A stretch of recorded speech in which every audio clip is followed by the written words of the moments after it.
மீனவ நண்பன் படத்தில் இடம்பெற்ற காட்சி இது. மக்கள் திலகத்துடன் இருப்பவர்கள் எம்.எஸ். வெங்கடாச்சலம் பிள்ளை. பல படங்களில் அப்பா வேடங்களில் நடித்ததால் அப்பா வெங்கடாச்சலம் என்று கூறுவார்கள். இந்த பெண்மணியின் பெயர் மரகதம் அம்மாள். படத்தில் இவர் பெயர் பொன்னம்மாள். அந்த பாத்திரத்தின் பெயரை ஒரே ஒரு முறை வெங்கடாச்சலம் படகை தள்ளும்படி கூறி, நீ தள்ளு பொன்னம்மா என்பார். படத்தில் இந்த தம்பதியின் மகனான டி.கே.எஸ். நடராஜன் பி.கே. ராமசாமி வீட்டில் உணவு திட்டியதற்காக அடித்துக் கொல்லப்பட, அவர்களுக்கு தானே மகனாக இருந்து மீன்பிடித்து வந்து காப்பாற்றுவதாக மக்கள் திலகம் கூறும் காட்சி இது. மீனவ நண்பன் படப்பிடிப்பு கர்நாடகாவில் மங்களூர் கடல் பகுதியில் படமாக்கப்பட்டது.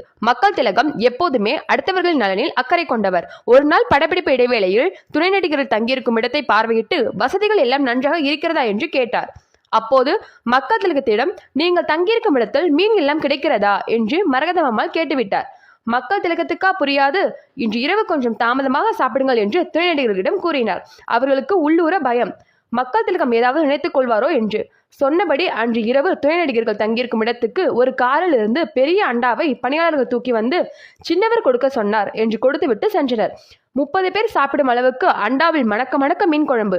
மரகதம் அம்மாள் உட்பட துணை நடிகர்கள் கடல் மீன் குழம்பை ரசித்து சாப்பிட்டனர். மக்கள் திலகத்தின் செலவுதான். என்றும் மக்கள் திலகம் மற்றவரின் பசியை ஆற்றி அதில் ஆனந்தம் காணும் குணமுடையவர்.